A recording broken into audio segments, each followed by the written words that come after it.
இந்த எபிசோட்கான ஓப்பனிங் சீன்ல நம்ம ஹீரோயின் ஷென்னியாங்க அவளோட அப்பா, ஸ்டெப் மதர், ஸ்டெப் சிஸ்டர்னு சொல்லி எல்லாரும் சேர்ந்து ஒரு வயசான இம்பார்ட்டன்ட் பிசினஸ் மேனுக்கு கல்யாணம் பண்ணி வைக்க பிளான் பண்றாங்க.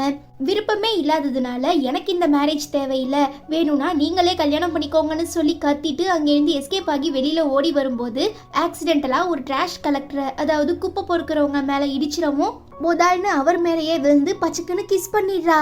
என்ன பண்றதுன்னு தெரியாம ரெண்டு பேரும் திருதிருன்னு முழிச்சிட்டு இருக்கும் போது ஹீரோயினை தேடி அந்த பணக்கார பிசினஸ் மேனோட ஆட்கள் வந்துடுறதுனால தான் கையில இருக்கிற கொஞ்ச நெஞ்ச காசை அந்த டிராஷ் கலெக்டர் கிட்ட கொடுத்து, ப்ளீஸ் உன்னால மட்டும் தான் இந்த ப்ராப்ளம்ல இருந்து என்ன காப்பாற்ற முடியும், தயவு செஞ்சு என்ன கைவிட்டுறாதுன்னு சொல்லி திரும்ப கிஸ் பண்ணிடுறதுனால சரி அந்த சைடு ஏதோ ஒரு சின்னஞ்சிறு ஜோடிகள் சந்தோஷமா இருக்காங்க, நம்ம டிஸ்டர்ப் பண்ண வேணான்னு சொல்லி தேடிட்டு வந்த எல்லாரும் ஹீரோயினை தேடி வேற சைடு போயிடுறாங்க. அப்பாடா தப்பிச்சேன், ரொம்பவே நன்றி தம்பின்னு சொல்லிட்டு ஹீரோயின் எஸ்கேப் ஆகும்போது, அப்படிலாம் விட்டுற முடியாது, என்னோட ரேஞ்ச் என்ன, தகுதி என்னன்னு தெரியாம நீ என்ன நெருங்கிட்ட, சோ நான் உன்னை பெரிய ப்ராப்ளம்ல இருந்து காப்பாத்திருக்கேன், பிளஸ் நீயுமே என்ன பல டைம் கிஸ் பண்ணிருக்கங்கிறதுனால எனக்கு நீ $3000 கொடுத்துட்டு போன்னு சொல்ல, ஒரு கிஸ்ஸுக்கு $3000 ரொம்பவே அதிர்ச்சியில இருக்கும்போது அவ ஃபேமிலி தேடிட்டு வந்துடுறாங்க. ஐயா தர்மகத்தா, ப்ளீஸ் தயவு செஞ்சு என்ன காப்பாத்து, நீ என்ன சொன்னாலும் நான் கேட்கறேன், ஃபர்ஸ்ட் இங்க இருந்து கிளம்புன்னு ஹீரோயின் காலில் விழுந்து கெஞ்சவும், போனா போது பார்க்கவே ரொம்ப பாவமா இருக்குன்னு சொல்லி ஹீரோ தன்னோட வண்டியில உட்கார வச்சு அவங்க ஃபேமிலி கிட்ட இருந்து காப்பாத்தி ஒரு ரெஸ்டாரண்ட்டுக்கு அழைச்சிட்டு வந்து நிறையவே சாப்பாடு வாங்கி கொடுக்குறாரு. ஃபுல்லா சாப்பிட்டு முடிச்சுட்டு நம்ம ரெண்டு பேரும் பில்லை ஸ்பிளிட் பண்ணிக்கலான்னு ஹீரோயின் சொல்ல, அதுக்கெல்லாம் வாய்ப்பே இல்லை, இந்த ரெஸ்டாரண்ட்டுக்கு கூட்டிட்டு வந்தது வேணா நானா இருக்கலாம், பட் இருக்கிற எல்லா ஃபுட்லையும் நீ தான் அதிகமான போர்ஷன் சாப்பிட்ட, தென் நான் உன்னை என்னோட வண்டியில உட்கார வச்சு இங்க அழைச்சிட்டு வந்தது, நீ இங்க சாப்பிட்டது, தண்ணி பாட்டில் ஆர்டர் பண்ணது, முக்கியமா ஒரு ரோல் ஃபுல்லா டிஷ்யூ பேப்பரை காலி பண்ணிருக்க, எல்லாத்துக்கும் சேர்த்து $4000, அது மட்டும் இல்லாம நீ இதுக்கு முன்னே எனக்கு ஒரு $3000 தரணும்ல, ஸோ எல்லாமே சேர்த்து $7000 எனக்கு ஜிபே பண்ணி விடுன்னு சொல்லவும், யாரு சாமி இவன் பேரை சொல்லி கூப்பிட்டா கூட அதுக்கு தனியா சார்ஜ் பண்ணுவான் போலன்னு ஹீரோயின் பயந்துகிட்டே அவங்க மொபைலை செக் பண்ணா 10 பைசா இல்ல, ஏன்னா அவங்க தான் கல்யாணத்துல விருப்பம் இல்லைன்னு சொல்லி வீட்டை விட்டு வந்துட்டாங்களே, அதனால அவங்க ஃபேமிலி மெம்பர்ஸ் எல்லா பேங்க் அக்கௌண்ட்டையுமே ஃப்ரீஸ் பண்ணிட்டாங்க. ஸோ என்ன பண்றதுன்னு தெரியாம முழிச்சிட்டு இருக்கும் போது நம்ம டிராஷ் கலெக்டர், அதாவது ஹீரோக்கு அவரோட தாத்தா பாட்டி கால் பண்ணி, இதுக்கப்புறம் எங்களால பொறுத்துட்டு இருக்க முடியாது, இன்னும் கொஞ்ச நாளையில நாங்க ரெண்டு பேரும் செத்துருவோம், அதுக்குள்ள நீ ஒரு பொண்ணை கல்யாணம் பண்ணிக்கிட்டு சந்தோஷமா குடும்பம் நடத்தி உனக்குன்னு ஒரு குழந்தை பெத்துக்கணுங்கிறத பார்க்க நாங்க ரொம்பவே ஆசையா இருக்கோம், அதனால நீ இதுக்கப்புறம் மேரேஜுக்கு டிலே பண்ணினா நாங்க சூசைட் பண்ணி செத்துருவோம்னு சொல்லி மிரட்டவும், என்ன பண்றதுன்னு தெரியாம ரொம்பவே டென்ஷன்ல இருக்கும் போதுதான் என்கிட்ட காசு எதுவும் இல்ல, வேணும்னா நான் இன்ஸ்டால்மெண்ட்ல உன்னோட எல்லா கடனையும் அடைக்கவான்னு ஹீரோயின் கேட்க, சிக்குநாடா சிட்டுக்குருவின்னு சொல்லி ஹீரோயினை அப்படியே அமுக்கி, நீ என்ன மேரேஜ் பண்ணிக்கிட்டு இந்த எல்லா கடனையும் அடைச்சிரு, பிகாஸ் எனக்கு இப்போ உன்னோட உதவி தேவை, நான் எப்படி உனக்கு உதவி பண்ணேனோ அதே மாதிரி இதையும் எடுத்துக்கோன்னு சொல்றதுனால வேற வழியே இல்லாம நம்ம ஹீரோயின் உடனே ஹீரோவை மேரேஜ் பண்ணிக்கிட்டு அந்த சர்டிபிகேட்டையும் வாங்கிடுறாங்க. வயசான பணக்காரன் வேணான்னு சொல்லிட்டு இப்ப அழகான ஹேண்ட்ஸமான யங்கான டிராஷ் கலெக்டரை கல்யாணம் பண்ணிருக்கோம், இதை நினைச்சு சந்தோஷப்படுறதா இல்ல வருத்தப்படுறதான்னு தெரியாம ஹீரோயின் ரொம்பவே கன்ஃபியூஷன்ல இருக்கும்போது ஹீரோ 1 மில்லியனுக்கான பிளாட்டினம் கார்டை கொடுத்து, இதுதான் இந்த ஒரு வருஷத்துக்கு நீ எனக்கு கான்ட்ராக்ட் ஒய்ஃபா இருக்க போறதுக்கான சேலரி, இதை தாண்டி நான் உனக்கு ஒத்த பைசா கூட கொடுக்க மாட்டேன், அதனால உன்னோட எல்லா செலவுகளையும் பட்ஜெட்குள்ள வச்சுக்கப்பாருன்னு சொல்ல, எது ஒரு வருஷத்துக்குள்ள நான் $1 மில்லியன் பட்ஜெட்குள்ள செலவு பண்ணுமா, அதுக்கெல்லாம் வாய்ப்பே இல்லையே, இந்த $1 மில்லியனை வச்சு நான் எப்படியும் 10 வருஷத்தை ஓட்டிடுவேன், யார் இவன், ஒருவேளை சீக்ரெட் பில்லியனரா இருப்பானோ, நம்மள டெஸ்ட் பண்றதுக்காக தான் இப்படி புவரான டிராஷ் கலெக்டர் மாதிரி நடிச்சிட்டு இருக்கான் போலன்னு ஹீரோயின் நினைச்சுக்கிட்டே, சரி என்னை எப்படி நீ வீட்டுக்கு அழைச்சிட்டு போக போறேன்னு கேட்க, நம்ம ஹீரோ ஒரு லக்ஸூரியஸான காரை காட்டவும், ஹப்பா ஜாலி, நல்லா பெரிய பணக்காரனை தான் பிடிச்சிருக்கோன்னு ரொம்பவே சந்தோஷப்படும் போது நம்ம ஹீரோ அந்த லக்ஸூரியஸ் காருக்கு பின்னால பார்க் பண்ணிருக்க தன்னோட வண்டியை எடுத்துட்டு வரவும், நம்ம கணிப்பு தப்பா ஏமாந்துட்டோமே, சரி இதுவே பெரிய விஷயம் தான் சொல்லி அட்ஜஸ்ட் பண்ணிக்கிட்டு ஹீரோ கூட உங்க வீட்டுக்கு போறாங்க. புதுசா மேரேஜ் ஆன கப்பிள்ஸை பார்த்து ரொம்பவே சந்தோஷப்படுற தாத்தாவும் பாட்டியும் அவங்க ரெண்டு பேரையும் வாய் நிறைய வாழ்த்திட்டு அவங்க ஃபேமிலிக்கே உரித்தான ரொம்ப எக்ஸ்பென்சிவான ஒரு ஜேட் பிரேஸ்லெட்டை போட்டு விடுறாங்க. இது ரொம்பவே எக்ஸ்பென்சிவா தெரியுது, எனக்கு வேணாம், உங்க ஃபேமிலி ஃபார்ச்சூனை காப்பாத்துற அளவுக்கு நான் ஒர்த் இல்லைன்னு ஹீரோயின் சொல்ல, ஒருவேளை இந்த பொண்ணுக்கு டிசைன் பிடிக்கல போல, நாம வேற எதையாவது தருவோம்னு சொல்லி ஒரு பெரிய அழுக்கு மூட்டையில இருந்து நிறையவே காஸ்ட்லியான எக்ஸ்பென்சிவான இந்த பேர்ல் நெக்லஸ், சாஃப்ரின், எம்ப்ராய்டர்னு சொல்லி ரொம்பவே எக்ஸ்பென்சிவான ஜுவல்ஸ் எல்லாம் எடுத்து தரவும், என்னடா இது, பார்க்க பாலடைஞ்ச பழைய வீட்டில் இருக்கிற மாதிரி தெரியுது. ஆனா இவ்வளோ காஸ்ட்லியான திங்ஸ் எல்லாம் வச்சிருக்காங்களே. ஒருவேளை நிஜமாவே இவங்க பணக்கார ஃபேமிலியானு ஹீரோயின் சந்தேகப்படுறா. பட் நம்ம ஹீரோ உஷாராகி இதெல்லாம் வேணா பார்க்கறதுக்கு பல்ல பல்லன்னு இருக்கலாம், பட் எல்லாமே சும்மா dummy, 3rd great 4th great ஜுவல்லரின்னு சொல்லிடுறாரு. இருந்தாலும் எனக்கு எதுவும் வேணான்னு ஹீரோயின் ரிஜெக்ட் பண்ணிடுறதுனால பாட்டி மனசு கேட்காம ஒரு கோல்டு பிரேஸ்லெட்டை போட்டு விடுறாங்க. அப்புறம் என்ன, இன்னைக்கு தானே மேரேஜ் ஆகியிருக்கு, ஸோ இன்னைக்கு தான் உங்களுக்கு வெட்டிங் நைட்டுன்னு சொல்லி தாத்தாவும் பாட்டியும் ரொம்பவே கட்டாயப்படுத்தி ஹீரோவையும் ஹீரோயினையும் பெட்ரூம்குள்ளே அனுப்பி வைக்கிறாங்க. தனக்கு அம்மா அப்பாவா இருந்து தன்னை இத்தனை வருஷமா பார்த்துக்கிட்ட தாத்தா பாட்டி மனசு கஷ்டப்படக்கூடாதுங்கிறதுக்காக ஹீரோ தன்னோட ஷர்ட்லாம் கழட்டிட்டு போர்வைக்குள்ள ஹீரோயின் கூட ரொமான்ஸ் பண்ற மாதிரி ஒரு ஆக்டிங்கை போடுறான். சிச்சுவேஷனை புரிஞ்சுக்கிட்டு நம்ம ஹீரோயினுமே அதுக்கேற்ற மாதிரி ஆக்ட் பண்றதுனால தாத்தா பாட்டி ரொம்பவே சந்தோஷப்படுறாங்க. ஓகே ஓகே, நீ அப்படியே ட்ரீமுக்கு போயிடாத, கண்டிப்பா உன்னால என்ன அஃபோர்ட் பண்ண முடியாதுன்னு சொல்லிட்டு ஹீரோ கீழே படுத்துக்கவும், அதான் தெரியுமே, நீ 2 கிஸ்ஸுக்கே $3000 சார்ஜ் பண்ணவன், ஸோ உன் கூட கூட்டு நாட்டு வச்சுக்கிட்டா கண்டிப்பா நான் லாஸ்ல தான் போக வேண்டியதா இருக்குன்னு சொல்லிட்டு ஹீரோயின் தூங்கிடுறா. இந்த அடுத்த நாள் காலையில் 2 பேரும் டயர்டாக இருப்பாங்கன்னு சொல்லி தாத்தாவும் பாட்டியும் நிறையவே டிஃப்ரெண்டான காஸ்ட்லியான டிஷ்ஷெல்லாம் சமைச்சு வச்சிருக்கிறத பார்த்து ரொம்பவே அதிர்ச்சி ஆகிடுற ஹீரோயின், இங்கே இருக்கிறதுல ஒரு டிஷ்ஷை நம்ம ஹோட்டலில் ஆர்டர் பண்ணாலுமே $100 சொல்லுவாங்க, எப்படி இதெல்லாம் உங்களால் அஃபோர்ட் பண்ண முடிஞ்சுது, உண்மையை சொல்லுங்கள், நீங்களாம் யாரு, ஏதாவது சீக்ரெட் பணக்காரங்களான்னு கேட்க, எங்களை பற்றி நாங்களே பெருசாக பெருமையாக பேசிக்க மாட்டோம், அதோ அங்கே இருக்குல்ல அதான் எங்களோட ரிசோர்ஸ்னு சொல்லி நிறையவே பெரிய பெரிய பில்டிங், அதாவது கம்பெனிஸை காட்டுறாங்க. ஆக்சுவலாக அது எல்லாமே நம்ம ஹீரோ ஃபேமிலிக்கு சொந்தமானது தான். பட் நம்ம ஹீரோ இப்போதைக்கு இந்த விஷயம் ஹீரோயினுக்கு தெரியக்கூடாதுங்கிறதுக்காக பக்கத்துலேயே நிறைய குப்பைகள்லாம் இருக்கும், அதை காட்டி டைவர்ட் பண்ணி பல வருஷமா என்னோட குடும்பம் இந்த ஸ்கிராப்னு சொல்லுவாங்கல்ல, பழைய பிளாஸ்டிக்கு இரும்பெல்லாம் கலெக்ட் பண்ணி அதை உருக்கி ரா மெட்டீரியல்ஸாக மாற்றுறதுன்னு அந்த மாதிரியான பிஸ்னஸ் பண்ணிட்டு இருக்கோம், அது மூலமாக தான் எங்களுக்கு இவ்வளோ காசு கிடைக்கிதுன்னு சொல்கிறாரு. ஆக்சுவலாக அது உண்மைதான், பிகாஸ் நம்ம ஹீரோவோட தாத்தா பல வருஷத்துக்கு முன்னால் அந்த பிஸ்னஸ் பண்ணி தான் இப்போ இவ்வளோ பெரிய பணக்காரங்களாக இருப்பாங்க. அதுக்கப்புறம் நல்லா வசதி வந்ததும் நம்ம ஹீரோ சின்ன பையனாக இருக்கும்போது புது வீட்டுக்கு போயிருப்பாங்க. அங்கே ஒரு பெரிய ஆக்சிடென்ட் நடந்திருக்கும், அதில் தான் ஹீரோவோட அம்மா அப்பா இறந்து போயிருப்பாங்க. ஸோ புது வீடு நமக்கு ராசி இல்லை, பணக்கார வாழ்க்கை நமக்கு ராசி இல்லைங்கிறதுனால தான் இப்படி ஒரு சாதாரண வீட்டில் வாழ்ந்துட்டு இருக்கதா நம்ம ஹீரோவோட தாத்தா சொல்லுவார். பட் இந்த விஷயம் ஹீரோயினுக்கு தெரியாது. நிஜமாவே இவங்க எல்லாரும் பரம்பரை ஏழைன்னு நினச்சிக்கிட்டு தான் வாழ ஆரம்பிக்கிறா. ஆனால் நம்ம ஹீரோ ஒரு மல்டி மில்லினியர். ஒரு முக்கியமான மீட்டிங்க்கு போகும்போது அவர் ஷூ கிழிஞ்சு போயிடுது. உடனே அவரோட அசிஸ்டன்ட் புது ஷூ எடுத்துகிட்டு வந்து தந்துட்டு பழைய ஷூவை வாங்கி பார்த்துட்டு, ஒரு வழியாக 3 வருஷத்துக்கு அப்புறம் நீங்கள் ஷூவை மாற்றிட்டீங்க, ரொம்பவே சந்தோஷம்னு சொல்ல, நம்மக்கிட்ட எவ்வளோதான் பணம் இருந்தாலும் ஒரு பொருளோட வேல்யூ முடிகிற வரைக்கும் அதை நாம் பழசுன்னு சொல்லி தூக்கி போடக்கூடாது. ஏன்னா அந்த பழைய பொருளோட வேல்யூ என்ன மாதிரி ட்ராஷ் கலெக்டர் ஃபேமிலியிலேருந்து வந்து பில்லியனர் ஆனவங்களுக்கு மட்டும்தான் தெரியும்னு அட்வைஸ் பண்ணுறாரு. அதுவே இங்கே நம்ம ஹீரோயின் நல்லா வயிறு முட்டை சாப்பிட்டு செரிக்கிறதுக்காக வீட்டை பெருக்கிட்டு இருக்கும்போது கரெக்டாக அவளை தேடி கண்டுபிடிச்சி அவங்க சப் சிஸ்டர் வந்துடுறா. நாங்கள் பார்த்து வச்ச அலைன்ஸ் வேணான்னு சொல்லிட்டு இப்படி சாதாரண குப்பை பொறுக்கிறவங்க வீட்டில் வந்து வாழ்றியே, உனக்கு வெக்கமா இல்லையா, ஒழுங்கா எல்லாத்தையும் தூக்கி போட்டு என் கூட வந்துரு, உனக்காக இந்த பணக்கார பிஸ்னஸ்மேன் காத்துட்டு இருக்காருன்னு சொல்ல, அப்படி உனக்கு அவரை ரொம்பவே பிடிச்சிருந்தா நீ அவரை கல்யாணம் பண்ணிக்கோன்னு ஹீரோயின் சொல்லவும் 2 பேருக்கு நடுவில் பயங்கரமான ஃபைட்டு ஸ்டார்ட் ஆகிடுது. கொஞ்ச நேரத்திலேயே அங்கே நம்ம ஹீரோவோட அப்பாவும் ஸ்டெப் மதரும் வந்து ஹீரோயினை கடத்திட்டு போக பிளான் பண்ணுறாங்க. ஏன்னா நம்ம ஹீரோயினை கல்யாணம் பண்ணி வைக்கிறதா சொல்லி அந்த பணக்காரர்கிட்ட இருந்து நிறையவே டவுரி வாங்கியிருப்பாங்க. ஸோ இப்போ கல்யாணம் பண்ணி வைக்கலனா திரும்ப டவுரியை கொடுக்குற மாதிரி வரும், அதான் செலவாயிடுச்சுல.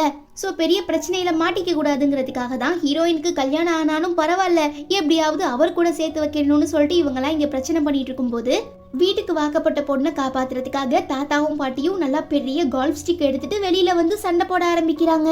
ஆனா வயசானவங்கிறதுனால ரொம்ப நேரம் சமாளிக்க முடியாம பொதால்னு கீழே விழுந்துடுறாங்க.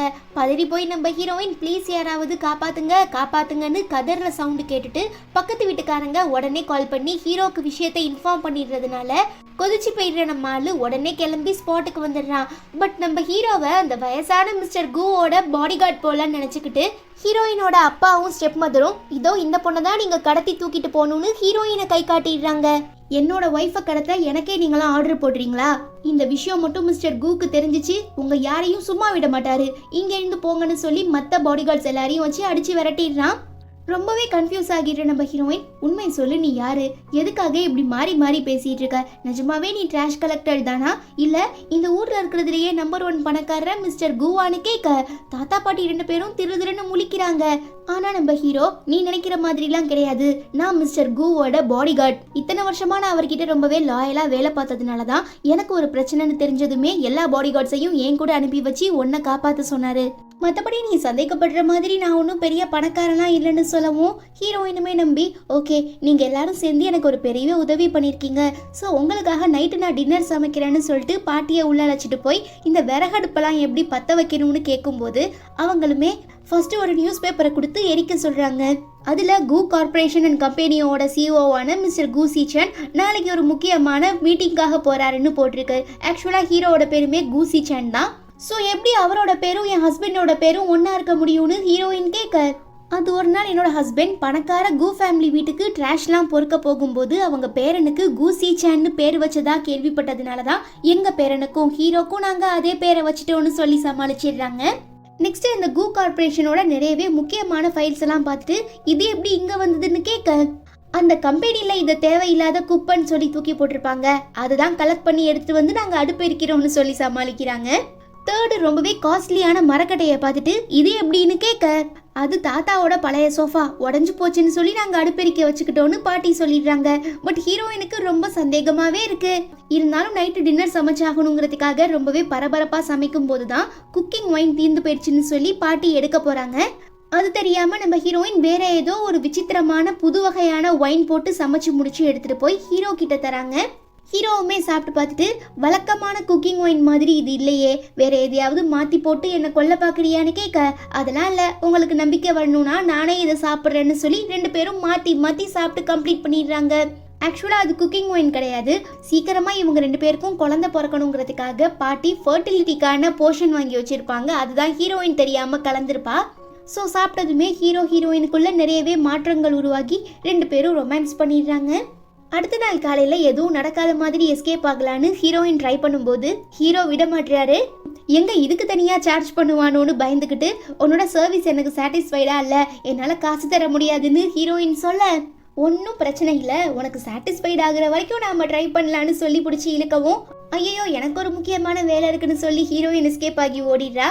இப்போ தனக்கு மேரேஜ் ஆகி ஒரு அழகான ஒய்ஃப் கிடைச்சிட்டாங்கிற சந்தோஷத்தில் நம்ம ஹீரோ அதை செலிப்ரேட் பண்ணுறதுக்காக தன்னோட பிஏக்கு கால் பண்ணி அவங்களுக்கு சொந்தமான எல்லா ஜுவல்லரி ஸ்டோர்ஸ்லேயுமே நல்லா காஸ்ட்லியான ஜுவல்ஸ் எல்லாம் எடுத்து வைங்க, நானும் என்னோட ஒய்ஃபும் வரோன்னு இன்ஃபார்ம் பண்ணிடுறாரு.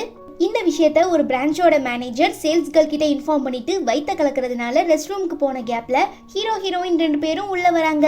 ஆனா நம்ம ஆளு வர வழியிலேயே தன்னோட வேலட்டை மிஸ் பண்ணிடுறதுனால கொஞ்சம் வெயிட் பண்ணு, இதோ நான் வந்துடுறேன்னு சொல்லிட்டு கிளம்பிடுறான். அதனால தனியாக அந்த ஷாப்குள்ளே என்ட்ரு ஆகிற ஹீரோயினை பார்த்துட்டு இவங்க ட்ரெஸ் அந்த அளவுக்கு நல்லா இல்லை, லுக்குமே சரியில்லை, கண்டிப்பாக இவங்க மிஸ்டர் குவோட ஒய்ஃபாக இருக்க மாட்டாங்கன்னு சொல்லி ரொம்பவே மட்டமாக கீழ்த்தனமாக ட்ரீட் பண்ணுறதுனால டென்ஷன் ஆகிடுற ஹீரோயின் தாங்கிட்ட இருக்கிற அந்த 1 மில்லியனுக்கான கார்டு எடுத்து காட்டவும், இது கு ஃபேமிலி மெம்பர்ஸ் மட்டும் யூஸ் பண்ணுற பிளாட்டினம் கார்டாச்சே, அப்போ இவங்க தான் மிஸ்டர் கு போலன்னு நினச்சிக்கிட்டு ஹீரோயின் என்ன டிசைன் கேட்டாலும் எத்தனை தடவை கேட்டாலும் அங்கே இருக்கிற எல்லா ஜுவல்ஸையும் எடுத்து காட்டுறாங்க.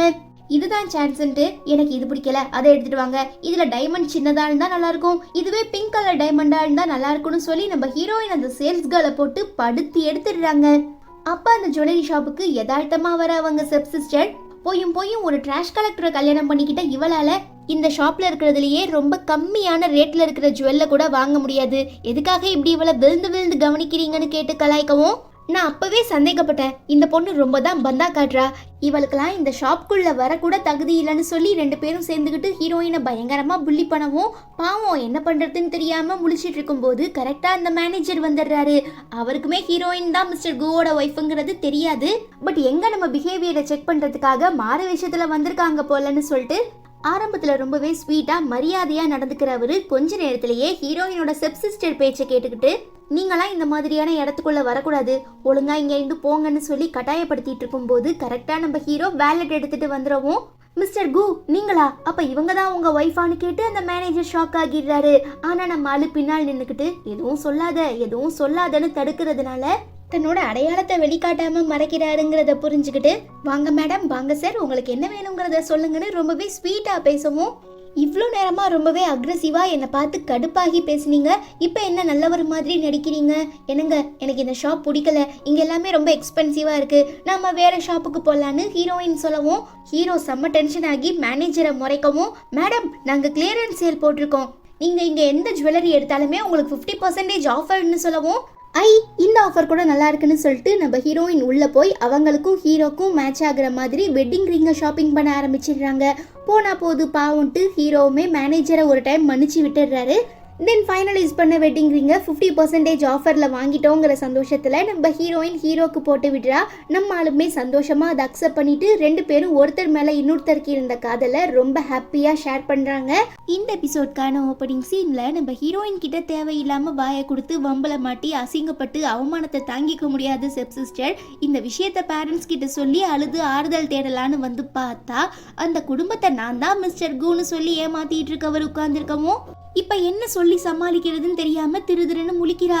ஆனா அவளோட பேரண்ட்ஸ் எங்க ஹீரோயினை சொன்ன தேதிக்குள்ள இவருக்கு கல்யாணம் பண்ணி வைக்கலனா அப்புறம் எங்களுக்கு வேற வழி இல்ல, நீதான் இவரை கல்யாணம் பண்ணிக்கணும்னு சொல்ல அங்க சுத்தி இங்க சுத்தி கடைசியில நான் மாட்டிக்க போறேனா, இது நடக்க கூடாதுன்னு பதறா. இருந்தாலும் அவங்க வேற வழி இல்லாம வந்திருக்கவங்களை வெல்கம் பண்ணுமா, டீ ஊத்தி குடுமான்னு ஆர்டர் போடுறாங்க. வேற ஆப்ஷனே இல்லாம அவளும் செய்யறா. அதே நேரம் இந்த வயசானவர்கிட்ட நம்ம மாட்டிக்கிட்டு நம்ம வாழ்க்கையை இழந்துடக்கூடாது, எப்படியாவது ஹீரோயினை மாட்டி விட்டுறணும், அதுக்கு என்ன பண்ணலான்னு தெரியாம ரொம்ப கன்ஃபியூஸ் ஆகிடுறா.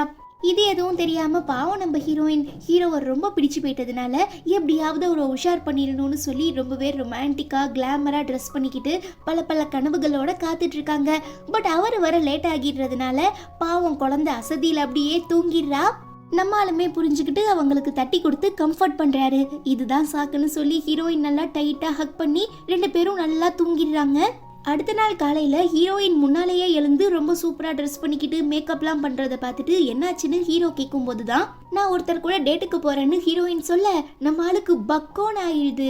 அடி பாவி, இப்பதான் நமக்கு கல்யாணம் ஆச்சு, அதுக்குள்ள எனக்கு துரோகம் பண்ணிட்டு இன்னொருத்தங்க கூட நீ டேட்டுக்கு போறியான்னு கேட்க, இது சும்மா கான்ட்ராக்ட் மேரேஜ் தானே, அப்புறம் நான் எதுக்காக உங்களுக்கு உண்மையா இருக்கணும்னு ஹீரோயின் கேட்கும்போது ஹீரோ பதறிடுறான். அப்ப ஹீரோயினுக்கு ஒரு முக்கியமான மெசேஜ் வருது.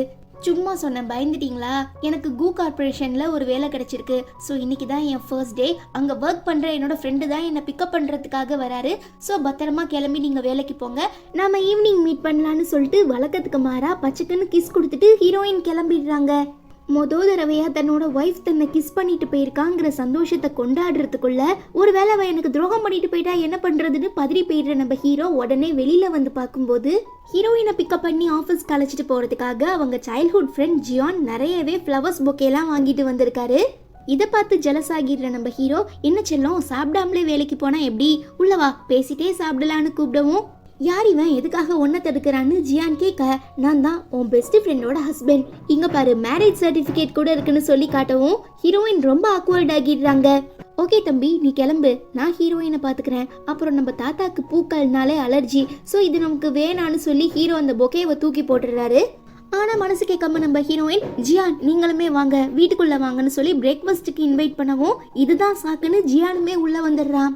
ஆனா நம்ம ஹீரோ எங்க வீடு ரொம்பவே சின்ன வீடுப்பா, ஸோ நீ உட்கார்றதுக்குலாம் இங்க இடம் இல்லைன்னு சொல்லி அவமானப்படுத்தவும் அப்படிலாம் பேசாதீங்க, நம்ம வீட்டுக்கு வந்த விருந்தாளிகளை உதாசனப்படுத்தக்கூடாதுன்னு சொல்லி ஹீரோயின் கொஞ்சம் நகர்ந்து ஜியானை உட்கார வைக்கிறாங்க.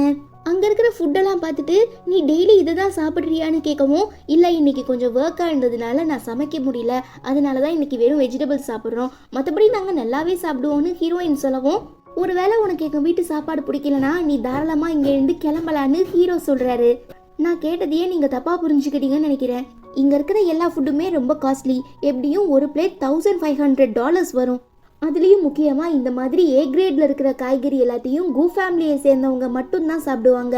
ஸோ எப்படி இந்த சாதாரண வீட்டில் வாழ்கிற உங்களால் இது எல்லாத்தையுமே அஃபோர்ட் பண்ண முடிஞ்சுதுங்கிறது தான் என்னோட கேள்வின்னு ஜியான் சொல்ல, எங்கே இவன் உண்மையை கண்டுபிடிச்சிருவானுங்கிற பயத்தில் இவன் கதை கட்டுற மாதிரிலாம் எதுவும் இல்லை, என் தாத்தாவும் பாட்டியும் சின்ன வயசுலேருந்தே விவசாயம் பார்த்தவங்க, ஸோ இந்த மாதிரி ரொம்பவே எக்ஸாட்டிக்கான காய்கறியை விளைய வைக்கிறது தான் அவங்களோட ஹாபி, அப்படிதான் நாங்கள் டெய்லியுமே இந்த ஃப்ரெஷ்ஷான காய்கறிகளை சாப்பிட்றோன்னு ஹீரோ சமாளிச்சிடுறாரு. அப்போ கரெக்டாக தாத்தா ஒரு ஜாடியிலேருந்து ஊறுகாவை எடுத்து வைக்கும்போது, இந்த ஜாடியை நான் ஒரு பெரிய ஆக்ஷனில் பார்த்தேன், இதோட விலை எப்படியும் $12,000 இருக்கும், எப்படி இது உங்கள் ஃபேமிலிக்குள்ளே வந்ததுன்னு ஜியான் கேட்க, ஐயோ இவன் என்ன எல்லாத்தையுமே கண்டுபிடிச்சிடுறான்னு மிரண்டு போயிடுற தாத்தா, அது வேணா ஒரிஜினலாக இருக்கலாம், பட் இது அதே மாதிரி இருக்கிற டூப்ளிகேட், நான் ரோட்டோரமாக இருந்த ஒரு கடையில் 3 100 வாங்கிட்டு வந்தேன், வேணும்னா சொல்லி என்கிட்ட இன்னொன்று கூட இருக்கு, போகிறப்ப எடுத்துகிட்டு போன்னு சொல்லி சமாளிச்சிடுறாரு. நெக்ஸ்ட் இவங்க 3 பேரும் ஒன்றா சேர்ந்து ஆஃபீஸ்க்கு போகிறாங்க. பிகாஸ் நம்ம ஹீரோ நான் மிஸ்டர் கூ கிட்ட பாடி கார்டாக வேலை பார்க்குறேன்னு சொல்கிற அதே ஆஃபீஸில் தான் ஜியான் ஒரு வாரத்துக்கு முன்னால ஃப்ரெஷரா வந்து ஜாயின் பண்ணிருப்பான். இப்போ அங்க தான் ஹீரோயினுக்குமே வேலை கிடைச்சிருக்கு. ஸோ இதுக்கப்புறம் பாடி கார்ட்ஸ்லாம் உள்ள வரக்கூடாது, நீங்க கிளம்புங்க, ஹீரோயினை நான் பாத்துக்கிறேன்னு சொல்லிட்டு ஜியான் அழைச்சிட்டு போறதுனால கடுப்பாகிடுற ஹீரோ யாரையா இவன் அப்பாயிண்ட் பண்ணதுன்னு கேட்க, நீங்க தானே பாஸ் ஒரு வாரத்துக்கு முன்னால இந்த பையனோட சிவி சூப்பரா இருக்கு, எவ்வளோ செலவானாலும் பரவாயில்ல, உனக்கு நிறைய சேலரி கொடுத்து நம்ம கம்பெனிக்கு அழைச்சிட்டு வர சொன்னீங்க, அதனால தான் நானுமே அவனை அப்பாயிண்ட் பண்ணேன்னு பிஏ சொல்ல, என் கையை வச்சு நானே என் கையை குத்திக்கிட்டேன்னு ஹீரோ ஃபீல் பண்ணிட்டு இருக்கும்போது ஹீரோயின் ஐ மிஸ் யூ, நம்ம 2 பேரும் சீக்கிரமா மீட் பண்ணலாம் டார்லிங்னு மெசேஜ் அனுப்புறதுனால ஹீரோ லைட்டா சந்தோஷப்பட்டு சிரிக்கிறாரு. அப்போ பிஏ சார், நீங்க கேட்டுக்கிட்ட மாதிரி நான் ஹீரோயின் ஃபேமிலியை பத்தின எல்லா டீடைல்ஸையும் கலெக்ட் பண்ணிட்டேன். பணக்கார வீட்டில் பிறந்த ஹீரோயினோட அம்மாவை அவங்க அப்பா காதலிக்கிறதா பொய் சொல்லி ஏமாத்தி தான் கல்யாணம் பண்ணியிருக்காரு. தென் ஹீரோயின் பிறந்த கொஞ்ச நாளையிலேயே அவங்க அம்மா ஒரு ஆக்சிடென்ட்ல இறந்து போயிருக்காங்க. பட் அந்த ஆக்சிடென்ட்டுக்கான காரணம் என்னங்கிறத இன்வெஸ்டிகேஷன் பண்ண விடாம ஹீரோயினோட அப்பா ஏதேதோ சொல்லி மழுப்பி சமாளிச்சு வச்சிருக்காரு.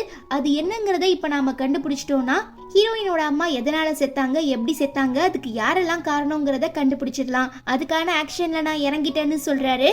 இப்பதான் என்ன காரணத்துக்காக எல்லாரும் சேர்ந்து ஹீரோயினை வெறுக்கிறாங்கிறது எனக்கு புரியுது. உண்மையை சொல்லணும்னா அவ நிஜமாவே ரொம்ப நல்ல பொண்ணு, அவ சந்தோஷமான வாழ்க்கை வாழணும், அதுக்கு என்னால முடிஞ்ச எல்லாத்தையும் நான் செய்வேன்னு ஹீரோ சொல்லிடுறாரு. அப்புறம் நம்ம ஹீரோயின் ஒரு முக்கியமான டாக்குமெண்ட்ல சைன் வாங்குறதுக்காக மிஸ்டர் கோவோட ஆஃபீஸ்க்கு போகும்போது நம்ம ஹீரோ ட்ரெஸ் சேஞ்ச் பண்ணிட்டு இருக்காரு. நல்ல வேலை டக்குன்னு திரும்பிக்கிற நம்ம ஹீரோயின் சாரி மிஸ்டர் கோ, எக்ஸ்கியூஸ் கேட்காம வந்தது என்னோட தப்பு தான், என்ன மன்னிச்சிருங்கன்னு சொல்லி திரும்பினா அங்க நிக்கிறது நம்ம ஹீரோ. நீங்க இங்க என்ன பண்ணிட்டு இருக்கீங்கன்னு கேட்க, நான் தான் ஆல்ரெடி சொன்னேன் நான் மிஸ்டர் கோவோட அசிஸ்டன்ட்னு, ஸோ ரெஸ்ட் ரூம் போயிருக்க கேப்ல இங்க நான் என் ட்ரெஸ்ஸை மாத்திட்டு இருக்கேன்னு சொல்லவும், நீங்க பண்றது எதுவும் சரியில்லை, ரொம்ப டூ மச்சா போயிட்டு இருக்கீங்கன்னு ஹீரோயின் ஆர்கியூ பண்ணும்போது இன்னொரு ஃபைல்ல சைன் வாங்குறதுக்காக ஜியான் உள்ள வரான்.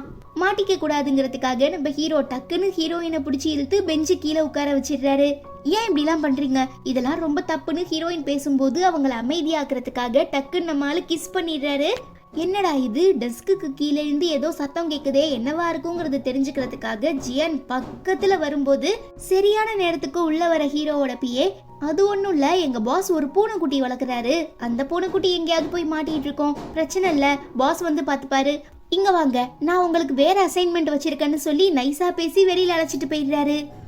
தென் நம்ம ஹீரோயின் ஒர்க் எல்லாம் முடிச்சுட்டு வீட்டுக்கு வர நேரம்னு பார்த்து அங்க வர சப் சிஸ்டர் வழக்கம் போல நீ வீட்டுக்கு வா, வந்து அந்த பணக்கார மிஸ்டர் கூவை கல்யாணம் பண்ணிக்கோன்னு கட்டாயப்படுத்துறதுனால உனக்கு அந்த ஃபேமிலி கூட சம்மந்தம் வச்சுக்கணும்னா நீயே அவரை மேரேஜ் பண்ணிக்கோ, நான் எந்த தடையும் சொல்ல போறதில்ல, தேவையில்லாம என் வாழ்க்கையில இன்டரப்ட் ஆகாதன்னு கத்தவும் கோவப்பட்டு அடிக்க போகும்போது ஹீரோயின் நகர்ந்துடுறதுனால சப் சிஸ்டர் கீழே விழுந்துடுறா. இதுக்கெல்லாம் நீதான் காரணம், நீதான் என்ன வேணுக்குனே இப்படி கீழே தள்ளி விட்டேன்னு சொல்லி கத்திட்டு தன்னோட அம்மா அப்பாவுக்கு கால் பண்ணி அந்த ஆஃபீஸ்க்கு வர வச்சிடுறா. வழக்கம் போல அவங்க நாம எல்லாரும் ஒரே குடும்பம், நீ எங்க பேச்சை கேட்காம இப்படி சுத்திட்டு இருக்கிறது நல்லா இல்ல, போயும் ஒரு டிராஷ் கலெக்டரை கல்யாணம் பண்ணிக்கிட்டு நீ என்னத்தை கண்ட, அதுக்கு பதிலாக நாங்கள் சொல்கிற பணக்கார மிஸ்டர் கோவை மேரேஜ் பண்ணிக்கிட்டீங்கன்னா வாழ்க்கை ஃபுல்லாக எந்த ஒரு தயக்கமும் இல்லாமல் சந்தோஷமாக நிம்மதியாக வசதியாக இருக்கலாம்னு சொல்லி பிரெயின் வாஷ் பண்ண பார்க்குறாங்க. ஆனால் நம்மளால தான் ஆல்ரெடி ரொம்பவே தெளிவாக இருக்காங்களே, என்னால் முடியாதுன்னு ரிஜெக்ட் பண்ணுறதுனால கோவப்பட்டு இவங்க 3 பேரும் சேர்ந்து ஹீரோயின் அங்கேருந்து இழுத்துட்டு போக ட்ரை பண்ணும்போது ஸ்பாட்டுக்கு அந்த வயசான மிஸ்டர் கூவே வந்து ஹீரோயினை அங்கே இங்கன்னு தொடவும் கடுப்பாகி கண்ணிலேயே குத்திடுறா. கோவப்படுறாங்க. அவ்வளோதான், இதுக்கப்புறம் இந்த பொண்ணை நான் மேரேஜ் பண்ணிக்க மாட்டேன், எல்லாத்தையும் கேன்சல் பண்ணுங்க, நான் உங்கள் ஃபேமிலிக்காக கொடுத்த எல்லா டௌரியையும் எனக்கு திரும்ப கொடுங்கன்னு சொல்லி பிரச்சனை பண்ணுறதுனால எப்படியாவது ஹீரோயினை கட்டாயப்படுத்தி இவனுக்கு கல்யாணம் பண்ணி வைக்கலான்னு எல்லாரும் முயற்சி பண்ணிட்டு இருக்கும்போது நம்ம ஹீரோ வந்துடுறாரு. பார்த்து அலண்டு போயிடுற அந்த வயசான மிஸ்டர் கு பீதியாகி, சார் தயவு செஞ்சு என்னை மன்னிச்சிடுங்க, தேவையில்லாமல் உங்கள் பேரை நான் மிஸ்யூஸ் பண்ணிட்டேன்னு சொல்லி மன்னிப்பு கேட்க ஆரம்பிச்சிடுறாரு. ஆக்சுவலாக இவர் நம்ம ஹீரோ கம்பெனியில் ஒரு ஷேர் ஹோல்டர். ஸோ ஹீரோவோட ஐடென்டிட்டியை வச்சு தான் ஹீரோயின் ஃபேமிலியை ஏமாற்றி அந்த சின்ன பொண்ணை கல்யாணம் பண்ணிக்கலான்னு பிளான் பண்ணியிருக்காரு. கேள்விப்பட்டதும் அவ்வளோதான், எல்லாருமே மிரண்டு போயிடுறாங்க. ஈவன் நம்ம ஹீரோவுமே, ஆமாம் நான் தான் மிஸ்டர் கு, இந்த விஷயத்த உன்கிட்ட நானே சொல்லணும்னு நினச்சேன், பட் சிச்சுவேஷன் இப்படி ஆயிடுச்சுன்னு சொல்லவும் ஹீரோயினுக்கு என்ன ரியாக்ட் பண்ணுறதுனே தெரியல. ஆனால் ஹீரோவோட அப்பா நம்ப மாட்டுறாரு. நான் உங்கள் வீட்டுக்கு வந்து பார்க்கும்போது நீங்கள் எல்லாருமே கொஞ்சம் பழைய துணி போட்டிருந்தீங்க, உங்கள் வீட்டை சுற்றி நிறையவே குப்பைகளும் பழைய இரும்பு சாமான் பிளாஸ்டிக்காகவும் தான் இருந்தது, அப்புறம் எப்படி நீங்கள் எல்லாருமே பணக்காரங்களாக இருக்க முடியும்னு கேட்க, அவங்க பரம்பரையாக ஸ்கிராப் பிஸ்னஸ் பண்ணிட்டு இருக்காங்க, அது மட்டும் இல்லாமல் புது வீடு அவங்களுக்கு ராசி இல்லைங்கிறதுனால தான் பழைய வீட்லேயே அவங்க வாழ்ந்துட்டு இருக்காங்க, அதை நான் அட்வான்டேஜாக எடுத்துக்கிட்டு தான் பந்தா காட்டி உங்கள் எல்லாரையுமே ஏமாத்தினேன்னு ஒத்துக்கிறாரு.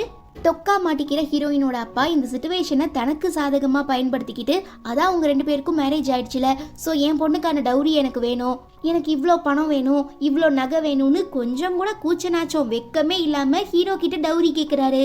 இப்படி கேட்க உங்களுக்கு அசிங்கமா இல்ல?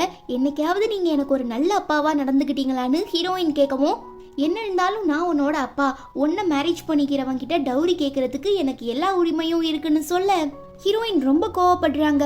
ஆனா நம்ம ஹீரோ, இப்ப நீ என்னோட சாம்ராஜ்யத்தோட மகாராணி, ஸோ உனக்கு எந்த பிரச்சனையும் வர நான் என்னைக்குமே விட மாட்டேன்னு சொல்லிட்டு, டவுரி தானே உங்களுக்கு எவ்வளோ வேணும்னாலும் நான் தர ரெடியா இருக்கேன், பட் அதுக்கு முன்னே நாம் ஒரு விஷயத்தை கிளாரிஃபை பண்ணலான்னு சொல்லும்போது நிறைய போலீஸ் பாடி கார்ட்லாம் வந்து அந்த மொத்த ஃபேமிலியையும் லாக் பண்ணுறதுனால பதறி போயிடுற சப்சிஸ்டர், ப்ளீஸ் எங்கள் எல்லாரையும் மன்னிச்சிடு, உன்னோட அம்மா இறந்து போனதுக்கப்புறம் என்னோட அம்மா தானே உன்னை பத்திரமா பார்த்துக்கிட்டாங்க, அந்த நன்றி உனக்கு கொஞ்சம் கூட இல்லையான்னு கேட்க, எது நீ போட்டு தூக்கி போட்ட பழைய ட்ரெஸ்ஸை நான் போட்டுக்கிட்டது, நீ சாப்பிட்டு மிச்சம் வச்ச சாப்பாடை நான் சாப்பிட்டதெல்லாம் என்னை பார்த்துக்கிறதுன்னு அர்த்தமா? என்னைக்காவது உங்க அம்மா என்னை ஒரு மனுஷியா மதிச்சிருக்காங்களா? இதுல ஒரு படி மேல போய் ஒரு வயசானவனுக்கு என்ன கல்யாணம் பண்ணி கொடுத்து நீங்க எல்லாருமே சந்தோஷமா வசதியா வாழணும்னு ஆசைப்பட்டீங்க, ஸோ அப்புறம் எப்படி உங்களை மாதிரியான ஆளுங்க மேல எனக்கு நன்றி விசுவாசம் வரும்னு ஹீரோயின் கேட்கும்போது, ஹீரோயினோட அப்பாவும் ஸ்டெப் மதரும் சேர்ந்து தான் பிளான் பண்ணி ஹீரோயின் அம்மாவை கொன்னாங்கிறதுக்கான எல்லா எவிடன்ஸையும் கொடுத்துடுறாரு. வசமா மாட்டிக்கிற ஹீரோயின் அப்பா எஸ்கேப் ஆகுறதுக்காக என்னை இவ தான் செடியூஸ் பண்ணா, இவ பேச்சு கேட்டுட்டு தான் நான் என் ஒய்ஃபை கொன்னேன், மற்றபடி நான் ரொம்பவே நல்லவன், என் பொண்ணுக்காக என் வாழ்க்கையை தியாகம் பண்ண கூட நான் ரெடியா இருக்கேன்னு நடிக்கவும், அந்த அம்மா கடுப்பாகி இந்த ஆளு தான் ஃபர்ஸ்ட் என் பின்னால சுத்தினா, எனக்கு வசதியான வாழ்க்கை தரேன், என்னை நல்லா பார்த்துப்பேன்னு சொல்லி தான் என்னை பிரெக்னென்ட் ஆக்கிட்டு ஹீரோயினோட அம்மாவை கொலை பண்ணான்னு எல்லாத்தையும் வாக்குமூலமா கொடுத்துடுறாங்க. அப்புறம் என்ன, 2 பேரும் மாத்தி மாத்தி உண்மையை ஒத்துக்கிறதுனால போலீஸ் தொக்கா அந்த மொத்த குடும்பத்தையும் தூக்கிட்டு போயிடுறாங்க. நம்ம ஹீரோயின் கிரேட் எஸ்கேப். அதே நேரம் இத்தனை நாளா உண்மையை மறைச்சதுக்காக ஹீரோ மன்னிப்பு கேட்கிறாரு. ஹீரோயின் அமைதியாகவே இருக்கிறதுனால, ப்ளீஸ் என்னை கெட்ட வார்த்தை சொல்லி திட்டினாலும் பரவாயில்ல, இல்லை கண்ணா பின்னான்னு அடித்தாலும் பரவாயில்ல, இந்த மாதிரி அமைதியாக இருக்காத, எனக்கு ரொம்ப கஷ்டமாக இருக்குன்னு ஹீரோ ஃபீல் பண்ணவும், க்யூட்டாக சிரிச்சுக்கிட்டே எனக்கு ஒரு நல்ல ஹஸ்பண்டாக இருந்து என்னோட வாழ்க்கையில் ஒளியேற்றி வச்சதுக்கு ரொம்ப தேங்க்ஸ், இந்த உதவியை நான் என்றைக்கும் மறக்க மாட்டேன், அதே நேரம் நான் உயிரோடு இருக்கிற வரைக்கும் உனக்குமே விசுவாசமாக இருப்பேன்னு சொல்லி பச்சைக்குன்னு கிஸ் பண்ணிடுறாங்க. அவ்வளோதான், இதோட இந்த ட்ராமாவுமே முடியுது. இந்த ட்ராமா உங்கள் எல்லாருக்கும் பிடிச்சிருக்கும்னு நினைக்கிறேன். பிடிச்சிருந்தா மறக்காமல் லைக் பண்ணிவிட்டு நம்ம சேனல் வீடியோஸை உங்கள் ஃப்ரெண்ட்ஸ் அண்ட் ஃபேமிலி கூட ஷேர் பண்ணுங்கள். நான் உங்கள் எல்லாரையும் ரொம்ப சீக்கிரமாக அடுத்து ஒரு சூப்பரான ட்ராமாவில் மீட் பண்ணுறேன். And till then, it's bye from Afi and stay tuned with Spectre of Fantasy.